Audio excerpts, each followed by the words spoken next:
মেয়েরা নাকি কোনো দায়িত্ব নিতে জানে না, ওদের নাকি কোনো কাজ নেই বাড়িতে থাকা ছাড়া আর রান্না বান্না করা ছাড়া। মেয়েরা নাকি সারাদিন ঘুমায় আর ঘোরে। হ্যাঁ এভরিওয়ান, গুড মর্নিং সবাইকে। সকাল সকাল ঘুম থেকে উঠে ফ্রেশ হয়ে আগের দিন রাতে ভিজিয়ে রাখা কিশমিশ ভিজানো পানি খেয়ে দিনটা শুরু করলাম। বৃষ্টির দিনও আমার ছুটি নেই, পড়াতে আমাকে যেতেই হবে। যেতে যেতে একটা কদম ফুল পেলাম, আর বর্ষার কদম আমার অনেক প্রিয়। সকালবেলা ঘুম থেকে উঠে তাড়াতাড়ি ওঠা এটা আমার অনেক দিনের অভ্যাস। এই টানা 7-8 বছর পড়ানোর জন্য সকাল সকাল উঠতে হয়, সে আমি যত রাত করেই ঘুমাই না কেন। আর সানডে এলেই তাড়াতাড়ি ঘুম ভেঙে যায়, আর বাকি দিনগুলোর কোনো তুলনাই নেই। যেন আমি গভীর ঘুমে মগ্ন থাকি, সেটা আর বলে বোঝানো যাবে না, এত ঘুম লাগে। চলে আয় আর বস দেখকে পড়া তো আর হয় না, ওর সাথে খুনসুটি করে দিন শেষ। তারপর বাড়ি এসে মা একটু ছাতু করে রেখেছিল, সেটা খেয়ে তাড়াতাড়ি স্নান করা শুরু করলাম। আর এই দেখো, সকালবেলা আমি ব্রাশ যতই করি না কেন, স্নান করার সময় আমার ব্রাশ করা লাগবেই, তা নাহলে সারাদিনটা আমার জন্য ঠিক ভালো যায় না। তারপর মা বলেছিল একটু ভাত খেয়ে নে, ভাত টাত না খেয়ে আমি একটু ওর সাথে ফাইজলামি করছিলাম। এই দেখো আমার কিটু।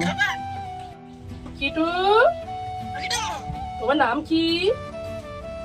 তোমার নাম কি? আমার ছোট পাখি কই?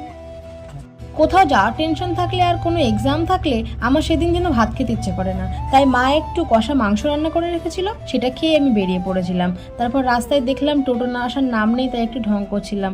অবশেষে আমি টোটোয় উঠে যখন যাচ্ছিলাম, আমার সঙ্গে একটা দাদু যাচ্ছিল, তার মাথা থেকে টুপি উড়ে চলে গেছে রাস্তায়। এবার আমি আমার ডেস্টিনেশনে পৌঁছে গেছিলাম। এত বৃষ্টির জন্য আমি যেতে পারছিলাম না, তাই একটু সংসার সাজানোর জিনিস দেখছিলাম, কদিন পর সংসার করবো তো সেই জন্যে। তো এসে দেখলাম ভিতরে এত ভিড় ছিল, আর এখানে পিঙ্কিতে একটা ব্লাউজ বানাচ্ছিল। তো এটা হচ্ছে বাদুড়িয়ার কর্মতীর্থ। এখানে প্রত্যেক মহিলার জন্য সুযোগ সুবিধা আছে। যারা সেলাইয়ের শও জানে না, তারা হাতে শিখে অনেক কিছু করতে পারছে, এবং আমাদের মেয়েদের জন্য অনেক সুযোগ সুবিধা আছে। 4th ব্যাচ শুরু হচ্ছে। যারা যারা জানতে চাও পুরো ডিটেলস, তারা আমাকে ইনবক্স করো, আমি পুরো ডিটেলস পাঠিয়ে দেবো কেন কি করতে হচ্ছে। ওকে, এবার দেখো আমি আমার ভাইয়ের সাথে একটু খেলা করছিলাম, ওকে বলছিলাম যে দেখ তুই তো টাকলু, আর সঙ্গে এটাও টাক, কেমন লাগছে না, কদম ফুল ফিল হচ্ছে ওর মাথাটা দেখে। শেষে ওকে এত খেপিয়েছি, আমাকে বলছে তো চুলগুলো আমার মাথায় দিয়ে দিই, চুলগুলো বড় বড় করে দেয়। বলছি দেখ তোকে কেমন লাগছে, তার কাটা মতো লাগছে। সাধারণত বর্ষা আমার অতটা প্রিয় না, কিন্তু মাঝে মাঝে বৃষ্টি এলে ভিজতে আমি ছাড়ি না।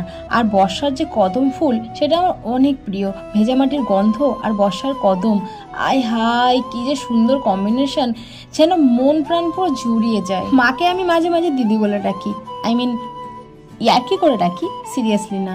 তো আজকে সেকেন্ড ব্যাচ দিদিদের এক্সাম ছিল, এবং ওরা এক্সামের জন্য খুবই টেনশনে ছিল, তো সবাই সবার হেল্প করছিল। এখানে স্যার ছিল, আমাদের অ্যাটেন্ডেন্সে একটু প্রবলেম ছিল বলে